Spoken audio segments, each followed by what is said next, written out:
तो pollution major problem है इस सारी ग्लोबल वार्मिंग का। और जी बिल्कुल, एयर पोल्यूशन वो है, जो ग्लोबल वार्मिंग जो ट्रैप हो जाती है, जी वो हीट जाती नहीं वापस। जो गैसेस जाती हैं वो एयर पोल्यूशन की वजह से, जो हमने इंडस्ट्रीज लगाई, जो हमने गाड़ियाँ ट्रांसपोर्ट के अंदर इंक्रीज़ किया, वो तमाम की तमाम इस चीज़ का सोर्स बनी कि वो गैसेस हवा में चली गई और वो फिर ट्रैप हो गई हैं।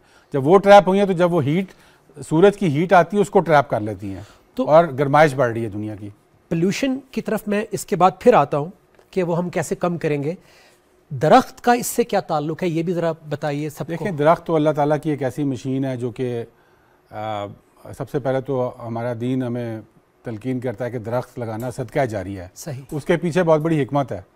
हिकमत यह है कि जब आप दरख्त लगाते हैं तो सिर्फ आप एक पौधा नहीं लगा रहे होते, बल्कि एक आप ऐसी मशीन लगा रहे होते हैं जो कि हवा से कार्बन डाइऑक्साइड को चूसती है और ऑक्सीजन बना के वापस करती है। वाह।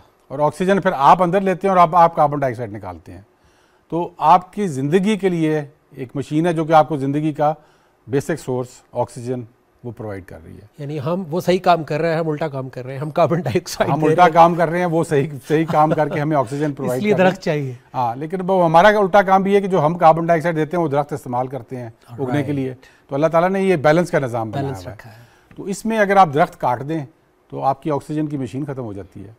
और उसके अलावा इसके और बड़े फ़वाइद हैं, साया देते हैं, फल देते हैं, ज़मीन को ढाल बनते हैं, जिस तरह आपने बताया सैलाबों में ढाल बनते हैं अगेंस्ट जो हमारे मैंग्रोव्स हैं जो कि समुंदर में लगते हैं। वाहिद दरख्त जो समुंदर में लगता है और पाकिस्तान में मौजूद है, वो जो सुनामी आती है जब समुंदर में तो उसके ख़िलाफ़ खड़ा हो जाता है।